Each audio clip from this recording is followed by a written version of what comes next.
Bom dia, irmãos e irmãs, graça e paz. Como é que estão? Estão bem? Acredito que sim, né? Estamos aí no momento de lockdown total, né? Estamos em casa, né? Para nos protegermos da contaminação por esse vírus, certo? E assim, no texto de 2 Crônicas, né? Nós vemos um vírus, né? Silencioso também, como esse que nós estamos aí, mas profundamente mortal, espiritualmente falando. Esse livro, né, de 2 Crônicas, o cronista ele vem narrando uma história para o povo de Israel pós-exílio, né? Então o cronista ele vem trazendo essa história, mas do ponto de vista que pudesse trazer um ânimo, né, espiritual e um ânimo social e e uma reorganização de todo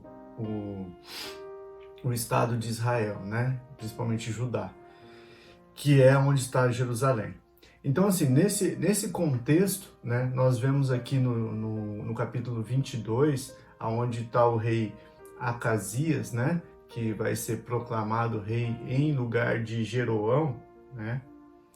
Então, assim, esse rei, ele já vinha de uma história e de uma linhagem onde tinha o culto a Baal, né? Onde tinha o culto ao Deus do norte, que seria Israel, né? Que seria o reino de Israel. Então, Judá, ele tinha se dividido, né? Já comentamos isso aqui no estudo. E a gente, no comentário isso, né?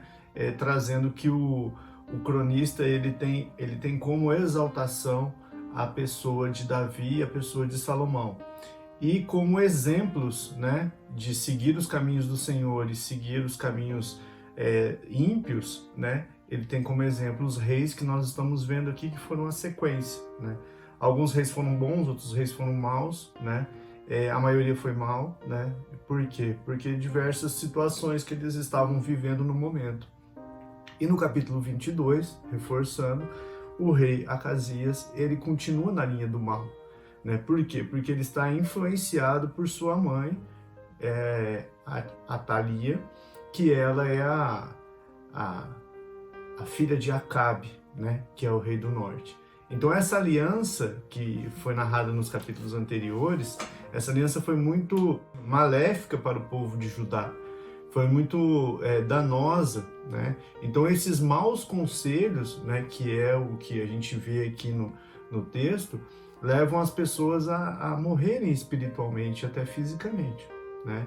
Então por isso que eu falo que é um vírus, um mau conselho, aquela pessoa que dá conselhos ou até mesmo aquela pessoa que ouve conselhos que não são bíblicos, que não são da vontade de Deus, principalmente nessa época que nós estamos vivendo, né?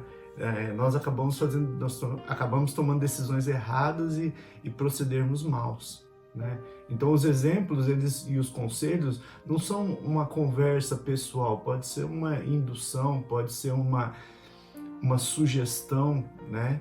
Então nós temos que filtrar com o filtro do Espírito Santo, com o filtro da palavra, os conselhos que nos chegam. Mas vamos à nossa história de hoje, que é no capítulo 22. Acredito eu que você possa acompanhar a leitura bíblica na sua casa, na sua Bíblia, né? E aqui a gente vai só pontuar alguns elementos, mas que você tenha esse pensamento, essa intenção de querer entender o texto, mas ter uma aplicação pessoal para você hoje, ok?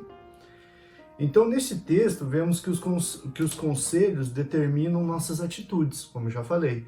Portanto, o cronista ressalta que ouvir maus conselhos, né, levou o rei Acasias à ruína total e quase à aniquilação da linhagem real davídica, né? Então nós estamos percebendo isso no capítulo 22, do versículo 1 ao 5, nós vamos entender isso.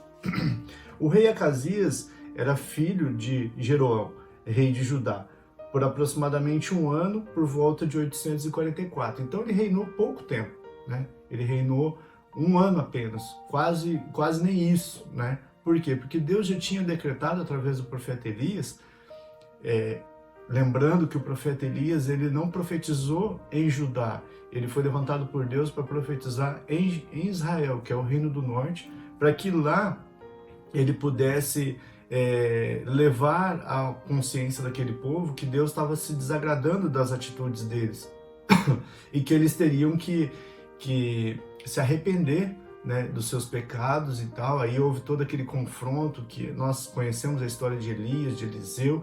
Então, eles não profetizaram em Judá, que é o foco do cronista, mas sim em Israel.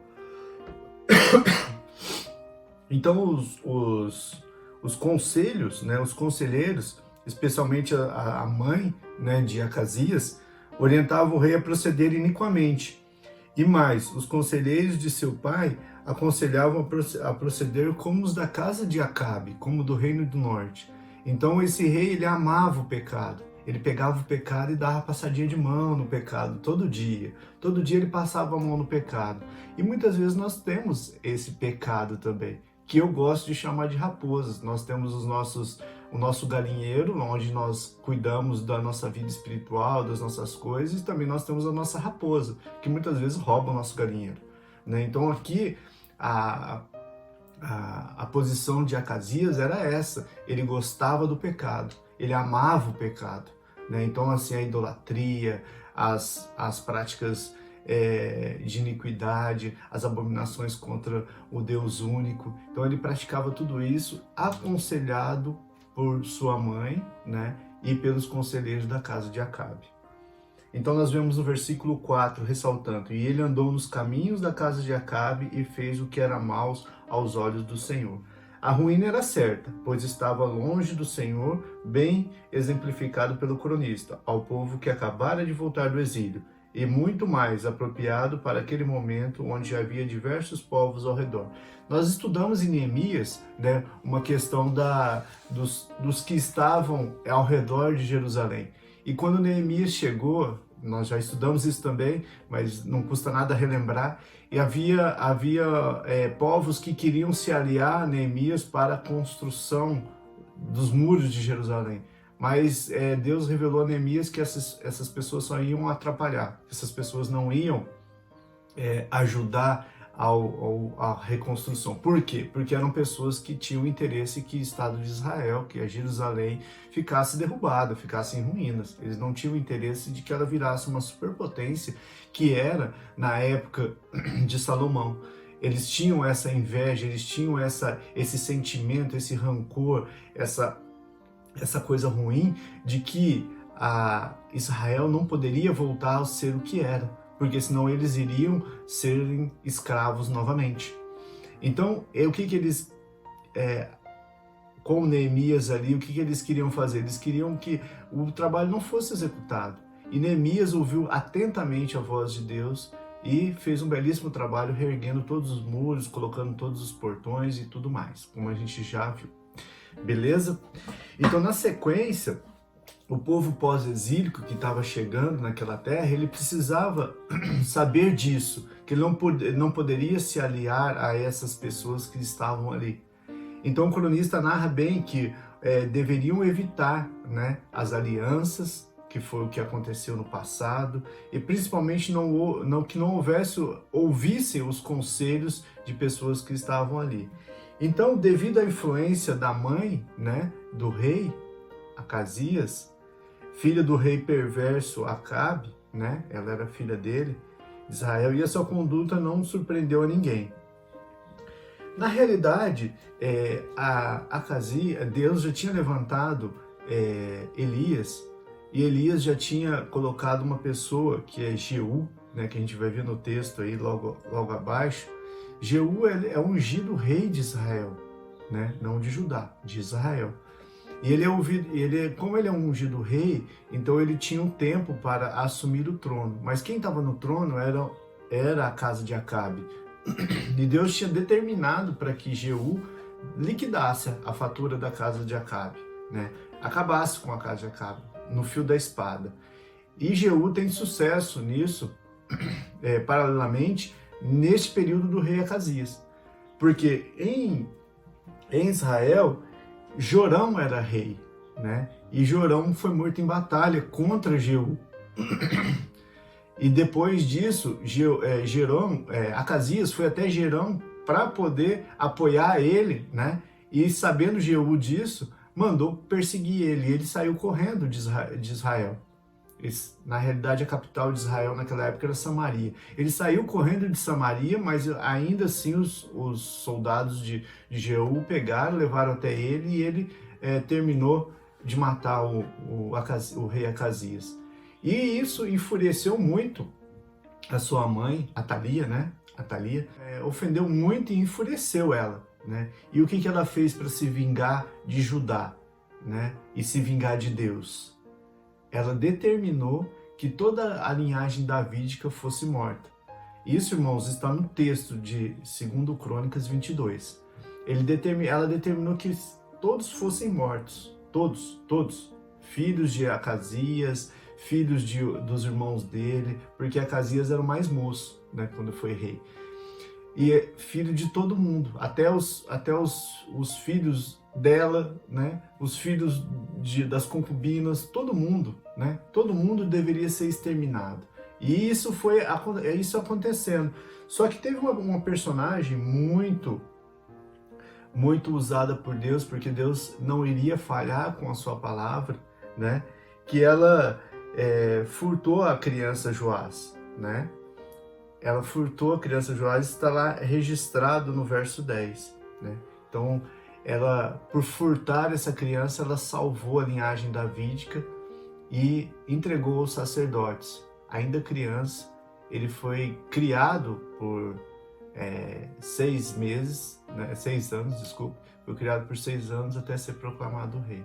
Então a criança Joás, né, ela foi raptada de um genocídio sem fim. E com esse genocídio, a rainha, né, suposta rainha, ela toma o trono e objetivando a destruição de Israel, de Judá, né, como raiva, como vingança de Deus, né, ela propõe diversos estatutos ali. Só que Deus, ele age de várias maneiras e de diversas formas, correto? Então aqui nós temos, na sequência, no capítulo 23 e 24, nós vemos a narrativa de toda essa história, né? E em razão da aliança por meio de casamento, a rainha Átila, filha de Acabe, rei de Israel, usurpa o trono com uma matança da família real. Contudo, o reinado fora curto, pois posteriormente o cronista narra os fatos que sucederam a Átila, que foi deposta pelos súditos insatisfeitos e acabou morta no Palácio Real. Então ela estava no templo, né? O texto vai narrar do capítulo 23, os irmãos podem ler, as irmãs podem ler ali, e vai ter ali toda a narrativa da história, e é uma narrativa até que é bem dinâmica, né? Não é maçante. Lembra que ela fora salvo o rei Joás, né? Então daí o que acontece ali? O rei Joás foi salvo, né? Ele foi salvo e o sacerdote, ele organizou, junto com os guardas do templo, a retomada do reino de Judá, a retomada de Jerusalém e proclamar um rei de linhagem davídica, né? Então nesse capítulo você vai ver bem essa narrativa, que ele foi nessa direção e foi bem sucedido, né? Porque ele teve o apoio dos insatisfeitos, daquelas pessoas que estavam revoltadas com a atitude da rainha. Então, no capítulo de 2 Reis 11, 2 e 3, nós vemos ali que a história, né, do rei Joás. E esse rei, ele foi, como muito novo, ele precisava de conselhos bons, né? Ele precisava de conselhos vindos de Deus. E ele ouvia esses conselhos porque já tinha sido ensinado em toda a lei de Israel, em toda a lei de Judá, em toda a lei que Deus tinha dado a Moisés, né? E que Davi tinha feito toda a reforma espiritual e social no estado do povo judeu, e Salomão ampliou isso. Então ali com a construção do templo. Então ali nós vemos que Joás, ele foi muito bem instruído, Ele foi muito bem instruído e foi muito bem aconselhado. Então todos os conselhos que ele teve partiram de Deus.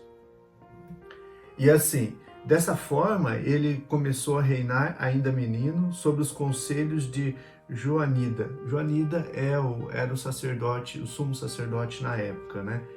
E durante o seu reinado, Joás organizou uma grande e bem-sucedida reforma no templo.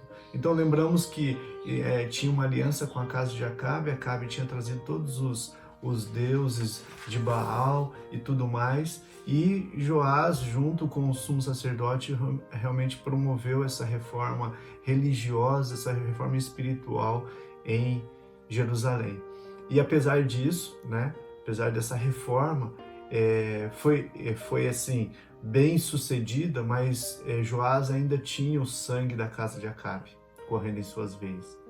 Então, com a morte do sacerdote, né, os irmãos vão vendo aí, com a morte do sacerdote, Joás, né, volta-se aos caminhos da iniquidade, né, ele volta, contudo, a ter a influência dos maus conselhos, né, ele não observa o que deve ser, ele sabia o que fazer, mas não fazia, né? Então, assim, o Senhor enviou uma mensagem profética advertindo Joás do seu pecado. Então, irmãos, observe que o cronista, ele levanta o mal e o bem, né? Então, Joás, ele começou bem as coisas, começou debaixo das mãos do Senhor, mas por influência boa, certo?